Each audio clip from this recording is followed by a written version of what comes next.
Hello everybody, this is Sky. And this is Aero. And today we're going to talk about some tips and tricks to help you survive the zombie apocalypse in Unturned. That we are. So, the first major thing I'd recommend is getting a farm set up. You can get a farm set up with a couple wooden plates, or is it a foundation? I can't remember. It's one of those two, and 3 or 4 fertilizer. We have one up in our base, and it makes stuff grow a lot faster, thus solving your food situation. Now, the second thing I would recommend is always having a canteen and some backup food on you. So if I pull my canteen out, because I'm kind of thirsty right now, I will demonstrate. And canteens can be crafted with a water bottle or a can. Either of those work, and they're basically infinite water. You no longer have to worry about purification tablets, no more dicking around with moldy drinks. Your life is solved. Even though we're drinking seawater. Yeah, even though we're drinking seawater. And that's what they look like on the ground. You can find them in pretty much anywhere, honestly. And we're going to take you to the next major part of transportation, which is cars. So we have a car over here that we beat up a little bit, and we had a car over here that we flipped. And we're going to talk about the flipped car first. So the way you get cars unflipped is with these car jacks. And they look like that on the ground. And as you can see by this building over here, the mechanic shop, you can find them in mechanic shops. Or in these car shops here. Or in gas stations, yes, and things like that. So the way the car jacks work are they just send this car skyrocketing into the air. And what you want to do is the moment you see it come down in front of you, you want to just grab into it and get in and just hold down W. Well, I jumped out, but Yeah, well, it fixed itself. that works. But basically, when you hold W, when you land, you just start rolling, and it basically prevents the car from screwing around and flipping on and off. And the next thing we have is a smoking car, and much like the car jack, we have a blowtorch here, which looks like a blue fire extinguisher. And you can find it in, again, the gas stations or the mechanic shops. And what you do is just walk up and you just hold it down. Also, you can use it as a weapon if you do not have time to reach for a weapon. And it is really ineffective. It works, it kills. Well, it's not going to work on me. So we're going to talk about other major things before we start getting into... Oh, before we go on, if I may, gas cans. Basically, you can find gas cans laying around. You have it in your hand, you go to a car when it says full, and you left click to pour it in. You can also, as you can tell, let me pull it out again. There we go. Now it says empty. You could siphon cars, technically, by going up to them, and also left clicking to take the gas from it. And doing this, you can transport gas to if you happen to run out and are in a town without a gas station. Yep. And just how to fill up a gas can in a gas station. Simply do like the cars. Just go up to the gas station, pump, and left click it. And you get filled on gas. As far as you know, it's unlimited, so that's a good sign. And it may be patched to be limited in the future, though there is no word for that currently. Now, the last major common sense rule is the pharmacy. So, if you're low on HP, you want to go to the pharmacies to go ahead and check it out.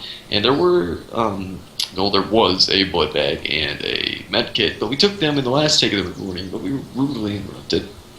But you can find all sorts of useful health things in the pharmacy to recover your health. And that basically takes care of all of your bios, because some of these things also take care of your infectivity. And they will also, you have combinations for like antibiotics, lower your infectedness, and add to your overall health. So other than that, the only other major common sense thing is if you press B and go to skills, you can get all sorts of skills which are very valuable upgrades that honestly everyone needs. You can get anything from stronger melee attacks, to which make the golf club an amazing weapon, to sprinting faster and not being hurt by zombies. There's all sorts of useful upgrades. Anything you want to add on the upgrades, Sky? Well, to get in a little more detail. Endurance, when it's maxed, you can jump and power swing without losing any stamina, which is very nice for when you are trying to jump over stuff when being attacked, when you have no more energy. Survival, as it reads, slower starvation and dehydration, means you get hungry and dehydrated at a lot slower pace. I advise for those who are trying to survive to max it out as quick as possible. Sneaky Beaky is something that Aero is quite fond of, because when it's maxed, you don't make any noise whether you're running, crouching, or prone. Marksman, as it says, better accuracy and recoil. Not much can be said about that. Warriors, like you said, increases it, does more damage, but you also get less damage when something hits you with melee. Mining and chopping for outdoors, it pretty much, you don't have to, this is one of the very few skills I advise investing in until near the end. Because all it does is take one tick away from mining or wood count. So normally if a tree takes 5 whacks to break, level it once makes only 4. So for like trees, I just grab the chainsaw and just hold it down. It doesn't matter to me. Craftsman's good because at level 1 you can build crates which you can use to store items. Because when you log off or relog, everything disappears that's on the ground and everything respawns. We've learned this through many hardships in past videos. Level 2 allows you to build chests and metal crates or chests, safes, whatever you call them. Chests hold 2 more items than a crate, which is 6. And the metal ones are just more durable, but they still only hold 4, same as the crate. And that's all. Alright, so other than that... I forgot immunity. There's immunity here. Pretty much, you have more vitality, more health, and you don't get as diseased as easily. Okay. Sky would be so kind as to pull out his map here. Yeah. We're going to talk about popular loot locations. So let me step in front of you a little bit and we'll find out the name of this place. We're in Charlottetown. Okay, that's not what I meant, but I appreciate that. So if you see Holman Island, this guy was not jerking the map around. Sorry. I was trying to get there like. That is an amazing loot area for military guns if you can't go anywhere else. St. Peter's Island is great for bombs and of the like. The airport is fantastic for medical supplies. There's 2 medical tents and a couple military grade spawns. Corton Island just sucks. Everything else is just for like food and water, and the only other major areas are O'Leary Military Base, Burywood, and the Confederation Bridge. Those are amazing for military gear.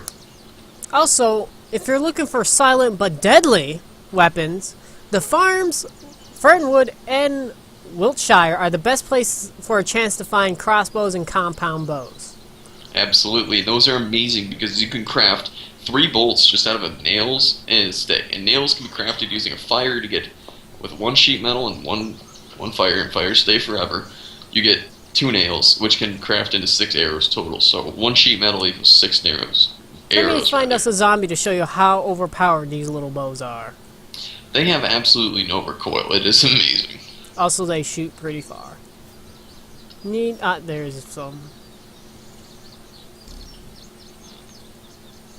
Only problem is you gotta reload after every shot. Why don't you back up to the maximum of your ability just to emphasize? What? Actually, pass me an arrow and you can get a cinematic shot of this. Alright. I'm gonna go to the farthest reaches of my... Let me adjust my headset. I forgot to put the scope on this crossbow. Oh well, I'll do that later. I advise the 6 scope for the crossbow. Yeah, it's basically 6 scope for everything but your sniper. So I'm going to go to the farthest reaches of my render distance, which is right here where the brown shirt comes to show up. So I'm going to shoot this brown shirt, and I'm just going to aim straight for his head. I'm going to get a headshot because this thing has no recoil. So you want me to zoom in on his head before you fire, or? Yeah. Oh, you shot him before I could get it in. Drop another arrow. There's one left if you want to get Alright. zoomed. But these weapons are personally one of my favorite weapons in the game, next to just having 30 bullets and never having to reload. Those are amazing too. So suppressors basically are pretty good as well. Okay, let me zoom in on this guy. Let me know when you're good. I'm good. Oh, I gotta fucking reload. That's the one downside. Reload after every shot. Nice. No recoil. You can see the arrow just fly in a straight path. Or, no, not recoil. No weapon. Like, the bolts don't drop. And they take normal arrows, not bolts, which I was confused when I found the crossbow first. And other than that, I guess we can start getting into more tactical things. So, for, like, trap placement, you're going to want caltrops and spikes if you're trying to kill other players. Not so much for zombies, but for players, that will hit them for 50 on contact for spikes and have a bleeding overtime effect, which if they don't have rags on them immediately, they're gonna die from it. Ignore the background noise. They're extremely deadly. Just absolutely amazing. Yes, people always said that because they're so low damage compared to other traps that they're not as good. But the way I see it, I'd rather have an enemy step on a trap they can't see right away rather than an obvious trap they could step on. Exactly. So the best spot would probably be in here with the caltrops, because it's white, they're white. Just put around this wall here. They don't see it, they walk across, they get hurt. I would do an example, but we don't feel like dying at times. We had an explosive testing before. Yeah, we tested all the explosives, and let me tell you, grenades are fucking fantastic. Yes, they're good for killing your friends accidentally, too. Yeah, grenades are really good. Trip mines are amazing. If you, like, have trip mines, and, like, I guess we can go into zombie mechanics really quick before we talk about trip mines. The way zombies behave are, they just stand there and dick about until they hear a noise. So, basically, if I was a zombie and I'm just chilling in this building, I'd just stand here like this, and I wouldn't move at all. But if Sky made a noise, then I'd start the path towards him or the closest breakable object. So if you were, you know, let's say you lived up that mountain and you had landmines all the side of the mountain, and someone was storming you, you might have a zombie accidentally blow the shit out of them, which would be hilarious. You can use them as basically, collateral damage. Also, from something I've noticed about zombies and their attention span, is the fact that when you go in your inventory, it seems to attract them. So I assume it's like you're shuffling through your bag and it's making noise. So they tend to jump up on you from behind if you're not careful. Yep. Also, a good way to get rid of some zombies. Somewhere there should be a wooden shield area that I placed, unless it's already broke. Must be broke. Basically, if you want to escape a zombie, just put something in front of them and be farther away. They'll aggro on anything that is player built. So if you're on the run, just place a shield down and just run, and they'll start attacking that when they can't get to you. And this could be really good for hoarding mechanics, honestly, because let's say you piss off like 30 zombies, you drop down a shield, get in your car, drive off, like right next to someone's base, and they come on, and all of a sudden there's 30 zombies just munching on their fortifications. That's why this is useful, not just to escape zombies, but to move zombies around, use them as a tool to screw someone over if you're that kind of server thing. The last thing I want to touch on, for the most part, is farming. You can farm, like, to get seeds, you just put a moldy food or a fresh food in a crafting menu. If it's moldy, you get 1 seed from it, and 1 seed equals 1 fresh item. If it's fresh, you can get 2 seeds from it. So you can have 1 moldy thing turn into a fresh thing, turn into 2 fresh things, turn into 4 fresh things, and keep on going like that. Let me show them since I just picked up a moldy potato. Go to craft, right click it to move it around, left click to place in the craft, and then you see a seed. When you push craft, it's now there. Now you equip it, and anywhere that there's ground, usually grass, you just left click, and there it goes. You can tell when they're ready because they get a little bigger and bushier. So. And if you hold your cursor over it, it'll say press F to harvest. Yes. And the other major thing is if you're new to this game and you don't have the most fantastic of PCs like me, and you can't really, well, I can't go to Google Chrome, but if you got like a dinosaur PC and you can't go to Google Chrome, you might want to find a PEI map in the game, and that'll basically tell you everywhere that there's anything. Yes, and despite what the wiki says, it still does spawn. Because it says it no longer does, but we've been finding them left and right. Yeah, and they can find them at any sort of military location.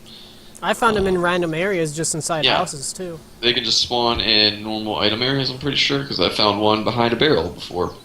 And at the bridge, the Federation Bridge, where there's, normally like nails spawn, I found PAI maps there. So you can find them all over the place. They're extremely useful. You can also find night vision goggles and such. And other than that, I don't think there's too much more to go over in this episode. If we find other things, we will go over them. But actually, there is one more thing. You see that post office? That's not a post office. That's a fucking Home Depot. You can find all sorts of building materials there. So if you're looking for, like, if you're looting towns, the 2 buildings I would recommend going into after you get your farm set up and your canteen. Because after that, looting normal buildings is pointless unless you have scrap metal or duct tape or something specific. But come into the Home Depot and you'll find sheet metal, you'll find wooden boards, you'll find sticks, you'll find even metal shields, wooden shields, ladders. You find everything in these Home Depots, so they're amazing. And so is the pharmacies. And after that point, there's not really much point to looting anything else. So it's sad to say. And would you like to add anything to this, Sky? For people not knowing how keys work, when you have a miner's helmet or night vision goggles, you push N to toggle them on and off. When you're in a car, you can do the same with the F key. Or no, wait. Left click honks the horn, right click turns on the lights. And get in a vehicle example. And when you have your gun out, if you press F, you change tactical. So F would turn on a laser sight or turn on your tactical light. And that can be extremely useful if you have night vision goggles and it's in a dark house and you can't turn on your night vision goggles without blinding yourself. Just tap F with your tactical light and all of a sudden light. Also, since I'm making arrows right now, I figure show them how to do it. All you need is a stick and a nail, and you get 3 arrows. Since I have 2 of each, I can make 6. And while we're talking about weapons here, if you press T, you can see all your modifications to your weapons, and you can change out mods by pressing T, and also switch out your magazine. Like, if my magazine is empty, I click on my magazine, it would drop to the floor, and you can just push I to reload, too, if you have multiple magazines. Yes, but if you're trying to fill a magazine, you press T, it'll drop by the ground, you pick it up, and you put it in the crafting menu with a certain bullet. Like, for example, Savage magazine takes 2 civilian bullets. And so, casing says, not just like, normal bullets, casings. And some of them take 1, some of them take 2, some of them take even more than that. It's all pretty random. You can always look that up on Google and write it down if you have a terrible dinosaur PC. That's all I gotta say. How about you, Sky? Well, if you want to abuse the game, and I don't know if you want to call it a glitch or not, but you low on food and hunger, or you just need XP, go towards a town. Like, we made this our base first. We made our crates our storage areas. Basically, just go someplace, log on, log back in, kill all the zombies, loot the areas. If you still need more supplies, just head back, log off, and log back on. Yeah, this is extremely good for areas like the military base, the airport, the Confederation Bridge even. And the airport even more so because there's a lot of zombies in a small area, like a lot.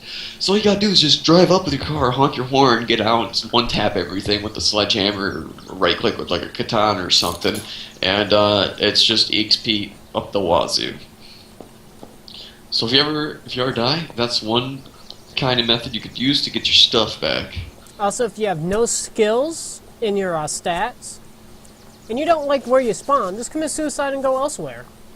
Yeah, and if you do die when you have skills, it lowers anywhere between 1 to 3 skill points off the skills. So it's pretty neutering when you have like maximum everything but 3 skills and you step on a trip mine like I did, and I dropped down to like half skills, and it does not refund the XP, obviously. But yeah, I think that's about it. Pretty much, yeah. So, we'll see you guys in the next normal episode of Unturned, the Warring Kingdoms PvP mode. Let's get some hype for that. Show that love in the comments. And if we find more things that we'd like to address, probably another one of these tips and tricks. And other than that, probably just, an update video for the game.